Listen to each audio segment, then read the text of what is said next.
People exclusive Santhosh Madhavan ഭൂമിദാന കേസിൽ മുൻ മന്ത്രിമാരായ അടൂർ പ്രകാശും പി.കെ. കുഞ്ഞാലിക്കുട്ടിയും ഗൂഢാലോചനയും അധികാര ദുർവിനിയോഗവും നടത്തിയതായി എഫ്ഐആർ. 4ഉം 5ഉം പ്രതികൾക്ക് വേണ്ടി മന്ത്രിസ്ഥാനം ദുരുപയോഗം ചെയ്തു. അനധികൃത സ്വത്ത് സമ്പാദനത്തിനായി നിയമവിരുദ്ധ പ്രവർത്തനം നടത്തിയതായും എഫ്ഐആറിൽ പറയുന്നു. എഫ്ഐആറിന്റെ പകർപ്പ് പീപ്പിൾ പുറത്തുവിട്ടു. സന്തോഷ് മാധവന് ബിനാമി ബന്ധമുള്ള സ്ഥാപനത്തിന് മിച്ചഭൂമിയിൽ IT പാർക്ക് സ്ഥാപിക്കാൻ അനുമതി നൽകിയ കേസിലാണ് 2 മുൻ മന്ത്രിമാർ ഉൾപ്പെടെ 4 പ്രതികൾക്കെതിരെ എഫ്ഐആർ രജിസ്റ്റർ ചെയ്തത്. കേസിൽ 1-ാം പ്രതിയായ മുൻ റവന്യൂ മന്ത്രി വിശ്വാസവഞ്ചന നടത്തിയതായി എഫ്ഐആറിൽ പറയുന്നു. 2-ാം പ്രതി മുൻ വ്യവസായ മന്ത്രി പി.കെ. കുഞ്ഞാലിക്കുട്ടിയുമായി അടൂർ പ്രകാശ് ഗൂഢാലോചന നടത്തി. 2 മുൻ മന്ത്രിമാരും 3-ാം പ്രതി സന്തോഷ് മാധവൻ, 4-ാം പ്രതി BM ജയശങ്കർ എന്നിവരുമായി ക്രിമിനൽ ഗൂഢാലോചനയാണ് നടത്തിയത്. 3ഉം 4ഉം പ്രതികൾക്ക് വേണ്ടി മന്ത്രിസ്ഥാനം തന്നെ ദുരുപയോഗം ചെയ്തതായി എഫ്ഐആറിൽ പറയുന്നു. അനധികൃത സ്വത്ത് സമ്പാദനത്തിനായി ഇവർ നിയമവിരുദ്ധ പ്രവർത്തനം നടത്തി.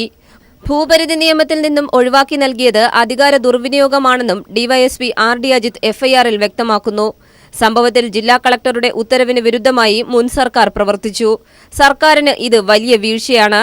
120B, 409 എന്നീ വകുപ്പുകളും 1988 അഴിമതി നിരോധന നിയമത്തിലെ വകുപ്പുകൾ പ്രകാരവുമാണ് 4 പ്രതികൾക്കെതിരെ തിരുവനന്തപുരം വിജിലൻസ് പ്രത്യേക യൂണിറ്റ് എഫ്ഐആർ രജിസ്റ്റർ ചെയ്തത്. ഉമ്മൻചാണ്ടി സർക്കാരിന്റെ 2015 ഫെബ്രുവരി 25-ന് ചേർന്ന മന്ത്രിസഭാ യോഗമാണ് ഈ വിവാദ തീരുമാനമെടുത്തത്. എഫ്ഐആർ മൂവാറ്റുപുഴ വിജിലൻസ് കോടതിയിൽ സമർപ്പിച്ചു. എസ് ഷീജ, തിരുവനന്തപുരം. മലാപ്പറമ്പ് സ്കൂൾ അടച്ചുപൂട്ടണമെന്ന് സുപ്രീം കോടതി. ഹൈക്കോടതി വിധിക്കെതിരെ സർക്കാർ സുപ്രീം കോടതിയിൽ സമർപ്പിച്ച ഹർജി തള്ളി. ഹൈക്കോടതി വിധി സ്റ്റേ ചെയ്യണമെന്ന PTA ഹർജിയും തള്ളി. ജൂൺ 8-നകം സ്കൂൾ പൂട്ടണമെന്ന് സുപ്രീം കോടതി ആവശ്യപ്പെട്ടു. കോഴിക്കോട് മലാപ്പറമ്പ് AUP സ്കൂൾ പൂട്ടാനുള്ള ഹൈക്കോടതി ഉത്തരവിന് സുപ്രീം കോടതിയുടെ അംഗീകാരം. ജൂൺ 8-ന് സ്കൂൾ പൂട്ടണം. അധ്യയനം ആരംഭിച്ചെന്നും കുട്ടികളുടെ വിദ്യാഭ്യാസത്തിനുള്ള അവകാശം നിഷേധിക്കുന്നതാണ് ഹൈക്കോടതി വിധിയെന്നും അടിയന്തരമായി സ്റ്റേ വേണമെന്നുമുള്ള സംസ്ഥാന സർക്കാരിന്റെ ഹർജി സുപ്രീം കോടതി തള്ളി. ഹൈക്കോടതി ഉത്തരവ് ഉടൻ നടപ്പിലാക്കാനും നടപടികൾ പൂർത്തിയാക്കി ബുധനാഴ്ച തന്നെ റിപ്പോർട്ട് സമർപ്പിക്കാനും ജസ്റ്റിസ് PC ഗോയൽ അധ്യക്ഷനായ ബെഞ്ച് വിധിച്ചു. കുട്ടികളെ മറ്റു സ്കൂളുകളിലേക്ക് മാറ്റാൻ ആവശ്യത്തിലേറെ സമയം ലഭിച്ചിരുന്നുവെന്നും സർക്കാർ നേരത്തെ തന്നെ ബദൽ മാർഗം തേടേണ്ടതായിരുന്നുവെന്നും കോടതി നിരീക്ഷിച്ചു. സ്കൂൾ പൂട്ടാൻ മാനേജ്മെന്റ് ഹൈക്കോടതിയെ സമീപിച്ചപ്പോഴും മുൻ സർക്കാർ ഇതിനെ അനുകൂലിച്ചിരുന്നു. ഹൈക്കോടതി ഇതിന് അംഗീകാരവും നൽകി.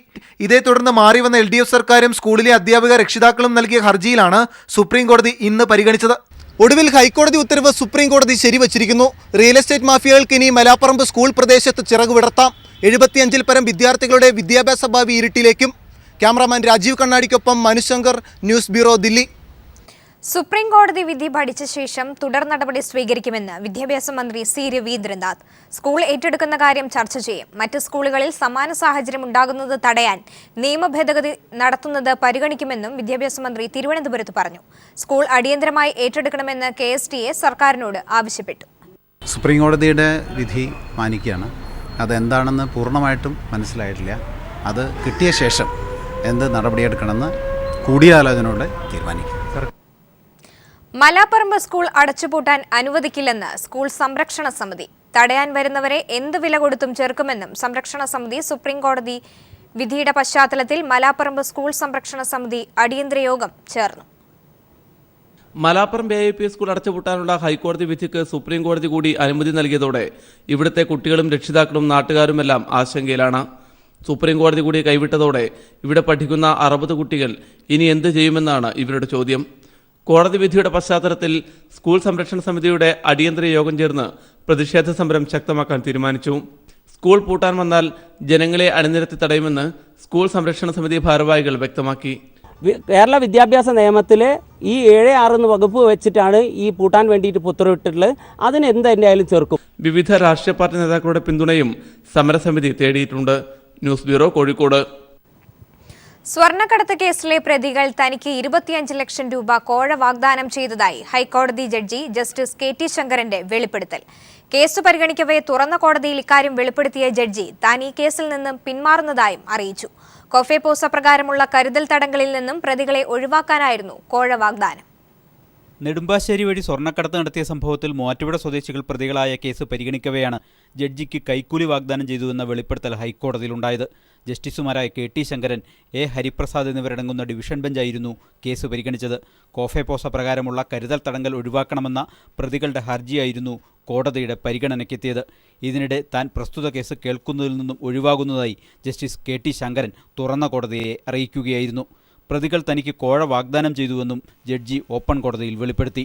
പ്രതികളുടെ കരുതൽ തടങ്കൽ ഒഴിവാക്കാൻ 25 ലക്ഷം രൂപയുടെ കോഴയാണ് തനിക്ക് വാഗ്ദാനം ചെയ്തതെന്നും ജഡ്ജി പറഞ്ഞു. എന്നാൽ ബാഹ്യമായ ചില കാരണങ്ങളാൽ താൻ കേസിൽ നിന്ന് ഒഴിവാകുന്നു എന്നാണ് ജസ്റ്റിസ് KT ശങ്കരൻ ഉത്തരവിൽ രേഖപ്പെടുത്തിയത്. News bureau, Kochi. Judge KT ശങ്കരന് കൈക്കൂലി വാഗ്ദാനം ചെയ്ത സംഭവത്തിൽ അടിയന്തര അന്വേഷണത്തിന് നിർദ്ദേശം. വിജിലൻസ് ഡയറക്ടർ ജേക്കബ് തോമസ് ആണ് രഹസ്യ സ്വഭാവമുള്ള അന്വേഷണത്തിന് ഉത്തരവിട്ടത്. എറണാകുളം സ്പെഷ്യൽ സെൽ SP-ക്കാണ് അന്വേഷണ ചുമതല. ഇന്ന് രാവിലെയാണ് നെടുമ്പാശ്ശേരി സ്വർണ്ണക്കടത്ത് കേസിലെ പ്രതികൾ കൈക്കൂലി വാഗ്ദാനം ചെയ്തതായി ജഡ്ജി KT ശങ്കരന് തുറന്ന കോടതിയിൽ അറിയിച്ചത്. ഇതിനെ തുടർന്ന് കേസ് ഒഴിയുന്നതായും ജഡ്ജി വ്യക്തമാക്കിയിരുന്നു. മദ്യനയത്തെ ചൊല്ലി കോൺഗ്രസിനുള്ളിൽ കലാപം രൂക്ഷമാകുന്നു. തെരഞ്ഞെടുപ്പിൽ മദ്യനയം തിരിച്ചടിയുണ്ടാക്കിയെന്ന് പ്രതിപക്ഷ നേതാവ് രമേശ് ചെന്നിത്തല. ഇക്കാര്യത്തിൽ നേതൃത്വത്തിന് പരാജയം സംഭവിച്ചുവെന്നും അദ്ദേഹം പറഞ്ഞു. അതേസമയം മദ്യനയത്തിൽ സ്വീകരിച്ച നിലപാട് ശരിയാണെന്ന നിലപാടിൽ ഉറച്ചുതന്നെയാണ് KPCC അധ്യക്ഷൻ VM സുധീരൻ. നേതൃമാറ്റമെന്ന ആവശ്യം മാധ്യമ സൃഷ്ടിയാണെന്നും അദ്ദേഹം പറഞ്ഞു. മദ്യനയം അപ്രായോഗികമെന്ന് അറിഞ്ഞുകൊണ്ടാണ് നടപ്പാക്കിയതെന്ന മുൻ എക്സൈസ് മന്ത്രി K ബാബുവിന്റെ നിലപാടിന് തൊട്ടുപിന്നാലെയാണ് പ്രമുഖ നേതാക്കളും വ്യത്യസ്തമായ അഭിപ്രായവുമായി രംഗത്തെത്തിയിരിക്കുന്നത്. മദ്യനയം നിയമസഭാ തെരഞ്ഞെടുപ്പിൽ തിരിച്ചടിയായി എന്നാണ് പ്രതിപക്ഷ നേതാവ് രമേശ് ചെന്നിത്തല പറഞ്ഞത്. നേതൃത്വത്തിന് പാളിച്ച പറ്റിയെന്ന് സുധീരനെ ഉന്നം വച്ചും ചെന്നിത്തല ആഞ്ഞടിച്ചു. അത് ഞങ്ങൾ പരിശോധിച്ചുകൊണ്ടിരിക്കുകയാണ്. അത് ഞങ്ങളുടെ വിലയിരുത്തലിലുള്ള ഒരു കാര്യമാണ്. തീർച്ചയായിട്ടും നേതൃത്വത്തിനും അണികൾക്കും ഒക്കെ പാളിച്ചുള്ളതുകൊണ്ടാണല്ലോ ഞങ്ങൾ പരാജയപ്പെട്ടത്. അപ്പോൾ അതെല്ലാം ഞങ്ങൾ പരിശോധിക്കും. അതേസമയം മദ്യനയത്തിൽ യാതൊരു അപാകതയുമില്ലെന്നും UDF എടുത്ത തീരുമാനം ശരിയായിരുന്നു എന്നുമാണ് VM സുധീരൻ ചൂണ്ടിക്കാട്ടുന്നത്. ഇക്കാര്യങ്ങൾ ഹൈക്കമാൻഡുമായി നടത്തുന്ന കൂടിക്കാഴ്ചയിൽ സുധീരൻ അറിയിക്കും. നേതൃമാറ്റം എന്ന കാര്യം ചർച്ചാ വിഷയമായിട്ടില്ലെന്നും മാധ്യമ സൃഷ്ടി മാത്രമാണെന്നും KPCC അധ്യക്ഷൻ വ്യക്തമാക്കുന്നു. അതിശയോക്തിപരമായിട്ടുള്ള പല റിപ്പോർട്ടുകൾ മാധ്യമങ്ങളിൽ വരത്തക്ക രീതിയിൽ തെറ്റായി അവിടെ ഒരു ബ്രീഫിംഗ് കൊടുത്തു. നിങ്ങളോട് പറഞ്ഞ ആരും അവിടെ പറഞ്ഞിട്ടില്ല. അവിടെ പറയാത്ത കാര്യങ്ങൾ ഇവിടെ നിങ്ങളോട് പറഞ്ഞ് നിങ്ങളെ വഴിതെറ്റിക്കുകയാണ്. തെരഞ്ഞെടുപ്പ് തോൽവി മുൻനിർത്തി സുധീറിനെതിരെ പടയൊരുക്കത്തിനുള്ള തയ്യാറെടുപ്പിലാണ് കോൺഗ്രസിലെ A ഗ്രൂപ്പും I ഗ്രൂപ്പും. എന്നാൽ ഹൈക്കമാൻഡിന്റെ പിന്തുണ ഉള്ളതിനാൽ തൽക്കാലം നേതൃമാറ്റം എന്ന ആവശ്യം നടക്കാനിടയില്ല. News bureau, Kannur, Thiruvananthapuram. Haripad medical കോളേജിലെ ഓഹരി ഇടപാടുകളിലും ക്രമക്കേട്. ഓഹരി ഉടമകളിൽ അധികവും അബ്കാരികളും റിയൽ എസ്റ്റേറ്റുകാരും. സെന്റിന് 5000 രൂപ വിലയിലുള്ള ഭൂമി ഇവർ വാങ്ങിയത് 2 ലക്ഷം രൂപയ്ക്ക്. ഡയറക്ടർ ബോർഡിലുള്ള പലരും ബിനാമികളാണെന്നതിനുള്ള തെളിവുകൾ പീപ്പിളിന് ലഭിച്ചു. പൊതു സ്വകാര്യ പങ്കാളിത്തത്തോടെ ഹരിപ്പാട് പണിയാൻ ഉദ്ദേശിക്കുന്ന സ്വകാര്യ മെഡിക്കൽ കോളേജിന്റെ ഓഹരി ഉടമകളിലധികവും അബ്കാരികളും റിയൽ എസ്റ്റേറ്റ് മാഫിയയുമാണെന്ന് ആക്ഷേപമുയരുന്നത്. 300 കോടിയോളം രൂപ മുടക്കിയാണ് സ്വകാര്യ മേഖലയ്ക്ക് സഹായകരമാകുന്ന മെഡിക്കൽ കോളേജ് പണിയുന്നതിന് ഹരിപ്പാട് MLA രമേശ് ചെന്നിത്തല നീക്കം നടത്തുന്നത്. ഹരിപ്പാട് സ്വന്തമായി ബാറുകളും നിരവധി കള്ളുഷാപ്പുകളുമുള്ള അബ്കാരിയുടെ പേരിലാണ് ഒരു ഓഹരി എടുത്തിരിക്കുന്നത്.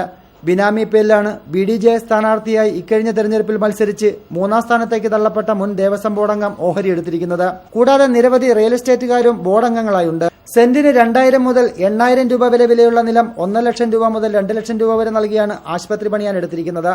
ആദ്യഘട്ടത്തിനായി 13 ഏക്കർ സ്ഥലം എടുത്തതിൽ മാത്രം 10 കോടിയോളം രൂപയാണ് ചിലവഴിച്ചിരിക്കുന്നത്.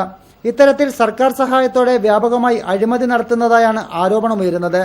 സംസ്ഥാന സർക്കാരിന് 26% മാത്രം ഓഹരിയുള്ള ഇന്ത്യയിലെ തന്നെ ആദ്യ മെഡിക്കൽ കോളേജ് പണിയുന്നതിനായാണ് MLA രമേശ് ചെന്നിത്തല തിടുക്കം കൂട്ടുന്നത്.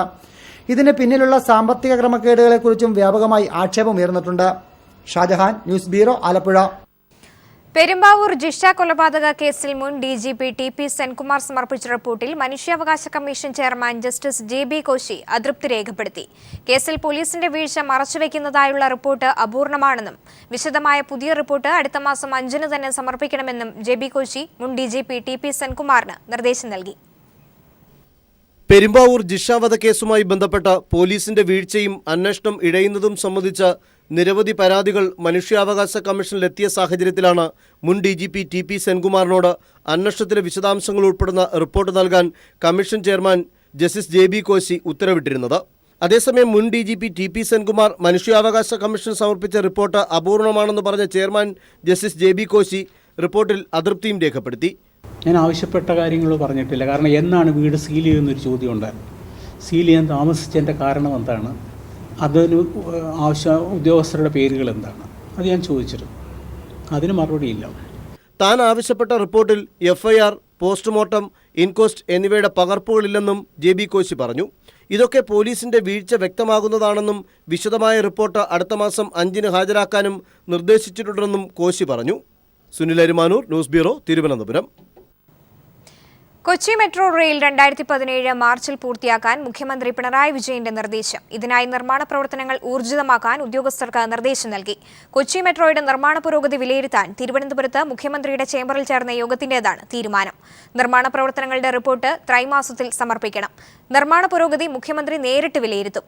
ശ്രീധരന്റെ സൗകര്യം കൂടി കണക്കിലെടുത്ത് KMRL DMRC സംയുക്ത യോഗം വിളിക്കാനും യോഗത്തിൽ ധാരണയായി. അന്യ സംസ്ഥാനങ്ങളിൽ നിന്നും വിഷാംശമുള്ള പച്ചക്കറി കൊണ്ടുവന്നാൽ കർശന നിയമ നടപടി സ്വീകരിക്കുമെന്ന് മുഖ്യമന്ത്രി പിണറായി വിജയൻ. 50,000 ഹെക്ടറിൽ കൂടി പച്ചക്കറി കൃഷി സർക്കാർ വ്യാപിപ്പിക്കും. തിരികെ മടങ്ങാം ജൈവികതയിലേക്ക് എന്ന പദ്ധതിയിലൂടെ ജൈവ പച്ചക്കറി തോട്ടത്തിന് തിരുവനന്തപുരം യൂണിവേഴ്സിറ്റി കോളേജിൽ തുടക്കമായി. ലോക പരിസ്ഥിതി ദിനത്തിനോടനുബന്ധിച്ചാണ് SFIയുടെ മേൽനോട്ടത്തിൽ തിരുവനന്തപുരം യൂണിവേഴ്സിറ്റി കോളേജിൽ ജൈവ പച്ചക്കറി തോട്ടത്തിന് തുടക്കമായത്. തിരികെ മടങ്ങാം ജൈവികതയിലേക്ക് എന്ന പദ്ധതി മുഖ്യമന്ത്രി പിണറായി വിജയൻ വാഴത്തൈ നട്ടുകൊണ്ടാണ് തുടക്കം കുറിച്ചത്. അന്യ സംസ്ഥാനങ്ങളിൽ നിന്നും വരുന്ന പച്ചക്കറി കർശന പരിശോധന നടത്തും. വിഷാംശമുള്ള പച്ചക്കറി കൊണ്ടുവന്നാൽ കർശന നടപടി സ്വീകരിക്കുമെന്നും മുഖ്യമന്ത്രി പറഞ്ഞു. ആ പച്ചക്കറി കൊണ്ടുവരുന്നവര് വിഷരഹിത പച്ചക്കറിയാണ് എന്ന് ഉറപ്പുവരുത്തും. വിഷമുള്ള പച്ചക്കറിയാണെങ്കിൽ പിന്നെ അവർക്ക് ഇങ്ങോട്ട് പച്ചക്കറി കൊണ്ടുവരാനുള്ള അനുമതി ഇല്ലാതാകും. മറ്റ് നിയമ നടപടികൾ അവരുടെ മേൽ സ്വാഭാവികമായിട്ടും വരികയും ചെയ്യും. ഈ സർക്കാർ ഉദ്ദേശിക്കുന്നത് 50,000 ഹെക്ടർ സ്ഥലത്ത് കൂടി പച്ചക്കറി കൃഷി വ്യാപിപ്പിക്കണമെന്നാണ്. വാഴകൃഷിക്ക് പുറമെ പച്ചക്കറികളായ ചീര, വഴുതന, തക്കാളി എന്നീ തൈകളും കോളേജ് വിദ്യാർത്ഥികൾ നട്ടു. പച്ചക്കറി കൃഷിയുടെ വളർച്ച പരിശോധിക്കാൻ 2 മാസം കഴിയുമ്പോൾ താൻ എത്താമെന്നും മുഖ്യമന്ത്രി വിദ്യാർത്ഥികൾക്ക് ഉറപ്പു നൽകി. പരിസ്ഥിതിക്കും വികസനത്തിനും സന്തുലിതമായ സാഹചര്യം സൃഷ്ടിക്കണമെന്ന് മുഖ്യമന്ത്രി പറഞ്ഞു. കാർഷികോൽപ്പന്നങ്ങൾക്ക് മികച്ച വില ഉറപ്പാക്കാനായി സംസ്ഥാനവും കേന്ദ്രവും സംയുക്തമായി ഇവ സംഭരിക്കേണ്ടതുണ്ടെന്നും പിണറായി വ്യക്തമാക്കി. ശാസ്ത്ര സാങ്കേതിക പരിസ്ഥിതി കൗൺസിലിന്റെ പരിസ്ഥിതി ദിനാചരണം തിരുവനന്തപുരത്ത് ഉദ്ഘാടനം ചെയ്ത് സംസാരിക്കുകയായിരുന്നു അദ്ദേഹം. News bureau, Thiruvananthapuram. Bobby Chemmanur international ഗ്രൂപ്പിന്റെ പ്രൊജക്ടായ ഓക്സിജൻ സിറ്റി തൃശൂർ മണ്ണുത്തി ദേശീയപാതയ്ക്ക് സമീപം ഉടൻ ആരംഭിക്കും. ഓക്സിജൻ സിറ്റിയിൽ വില്ലകളും ഫ്ളാറ്റുകളും IT പാർക്കും മ്യൂസിയവും ഉൾപ്പെടെയുള്ള അത്യാധുനിക സംവിധാനങ്ങൾ ഒരുക്കിയിട്ടുണ്ട്. 10ാം നമ്പർ വസതി ഫുട്ബോൾ ഇതിഹാസവും ചെമ്മണ്ണൂർ ഗോൾഡിന്റെ പാർട്ണറുമായ മറഡോണയുടേതായിരിക്കുമെന്ന് ചെയർമാനും മാനേജിംഗ് ഡയറക്ടറുമായ ബോബി ചെമ്മണ്ണൂർ അറിയിച്ചു. നിരവധി ബിസിനസ് അവസരങ്ങളും 29,000-ഓളം തൊഴിലവസരങ്ങളും ഓക്സിജൻ സിറ്റിയിൽ ഉണ്ടാകുമെന്ന് അദ്ദേഹം വാർത്താസമ്മേളനത്തിൽ പറഞ്ഞു.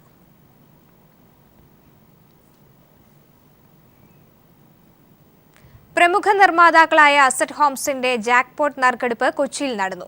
രാജേഷ് പുളിക്കൽ, മിനി രാജേഷ് ദമ്പതികൾക്കാണ് ഫ്ളാറ്റ് ലഭിച്ചത്. അസറ്റ് ഹോംസ് അംബാസഡർ കൂടിയായ നടൻ പൃഥ്വിരാജ് ഭാഗ്യശാലികളെ പ്രഖ്യാപിച്ചു. ലോക പരിസ്ഥിതി ദിനത്തിൽ നടന്ന പരിപാടിയിൽ പ്രമുഖ ആർക്കിടെക്ചറും പരിസ്ഥിതി സ്നേഹിയുമായ യതിൻ പാണ്ഡ്യയുടെ പ്രഭാഷണവും അരങ്ങേറി. ചടങ്ങിൽ asset homes MD Sunilkumar, architecture Shankar തുടങ്ങിയ പ്രമുഖർ പങ്കെടുത്തു.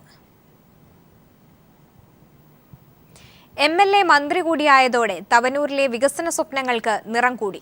എല്ലാവർക്കും വീടും തൊഴിലും, എല്ലാവർക്കും കുടിവെള്ളവും തുടങ്ങി മണ്ഡലത്തിന്റെ സർവോന്മുഖ വികസനം ഈ 5 വർഷത്തിനിടെ കാണാമെന്ന ഉറപ്പും KT ജലീൽ നൽകിക്കഴിഞ്ഞു.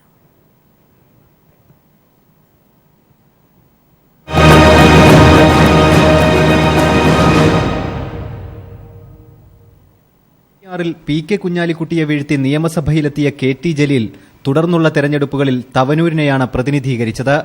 മിനി പമ്പ, പ്രതീക്ഷാഭവൻ, കുടിവെള്ളം, ഗ്രാമീണ റോഡുകൾ, വിദ്യാഭ്യാസ സ്ഥാപനങ്ങൾ തുടങ്ങി ഇതിനകം തന്നെ തവനൂർ മലപ്പുറം ജില്ലയിലെ ശ്രദ്ധാകേന്ദ്രമായി മാറിയിട്ടുണ്ട്. KT ജലീൽ MLA LDF മന്ത്രിസഭയിൽ അംഗം കൂടിയായതോടെ മണ്ഡലത്തിന്റെ പ്രതീക്ഷകൾ ചെറുതൊന്നുമല്ല. മന്ത്രിയായെത്തിയ KT ജലീലിന്റെ ആദ്യ വാക്കുകളാണിത്. എല്ലാവരോടുമുള്ള എൻ്റെ അഭ്യർത്ഥന ഈ ഉത്തരവാദിത്വം ഭംഗിയായി നിർവഹിക്കാൻ, അഴിമതിരഹിതമായി, സ്വജനപക്ഷപാത മുക്തമായി ഈ ഉത്തരവാദിത്വം നിർവഹിക്കാൻ എനിക്ക് കഴിയട്ടെ എന്ന് നിങ്ങളെല്ലാവരും പ്രാർത്ഥിക്കണം. പ്രഭാഷകനായും നേതാവായും എഴുത്തുകാരനായും ജനപ്രതിനിധിയായും താരമായി നിന്ന തവനൂരിലെ MLA മന്ത്രിയായും തിളങ്ങുമെന്ന പ്രതീക്ഷയിലാണ് മണ്ഡലത്തിലുള്ളവർ. KT Salih, Malappuram. ജൈവ കൃഷി വിജയിപ്പിക്കുന്നതോടൊപ്പം എങ്ങനെ ലാഭകരമാക്കാമെന്ന് തെളിയിക്കുകയാണ് കൊല്ലം പുത്തൂരിലെ കർഷകനായ ബാലചന്ദ്രൻ. കൃഷിയും സംഭരണവും വിപണനവും പരാശ്രയമില്ലാതെ ഈ നിലയിൽ നടപ്പിലാക്കിയാണ് ഈ കർഷകൻ മാതൃകയാകുന്നത്. 10 ഏക്കറോളം വരുന്ന ഭൂമിയിലാണ് ബാലചന്ദ്രന്റെ ജൈവ കൃഷി. വെണ്ടയ്ക്ക, വഴുതന, തക്കാളി, മുളക്, വാഴ തുടങ്ങി കാലാവസ്ഥയ്ക്കനുസരിച്ചുള്ള കൃഷിയിലൂടെ ഒരു ദിവസം മിനിമം ഒരിനം മാത്രം 500 കിലോയോളം പച്ചക്കറി ഉൽപ്പാദിപ്പിക്കുന്നു. കൃഷി വകുപ്പിന്റെ നിർദ്ദേശവും സഹായം കൂടിയായതോടെ ബാലചന്ദ്രന്റെ ജൈവകൃഷി മെഗാ ഹിറ്റായി. എന്നു മാത്രമല്ല, വിഷരഹിത പച്ചക്കറി വാങ്ങുന്ന ഉപഭോക്താക്കളെ കൂടി അദ്ദേഹം കണ്ടെത്തുകയും ചെയ്തു. നമ്മുടെ അടുക്കളയിൽ പാചകത്തിന് കോളിഫ്ലവറിനു പകരം വാഴക്കൂമ്പ് ഉപയോഗിക്കാമെന്ന നിലപാട് സ്വീകരിച്ചാൽ അന്യസംസ്ഥാനങ്ങളെ ആശ്രയിക്കാതെ മുമ്പോട്ടു പോകാനാകുമെന്ന് ബാലചന്ദ്രൻ ചൂണ്ടിക്കാട്ടുന്നു. ഈ എല്ലാ പച്ചക്കറിയും ഉണ്ടെങ്കിലേ പാചകം ചെയ്യാൻ പറ്റൂ എന്നൊരു ധാരണ ഉണ്ട്. ആ ധാരണ മാറ്റണം. നമ്മൾ ഈ തമിഴ്നാട്ടുകാരൻ ഉണ്ടാക്കി തരുന്ന എല്ലാ സാധനത്തിനും അനുസരിച്ചാണ് നമ്മൾ അടുക്കളയിലെ മെനു തീരുമാനിച്ചത്.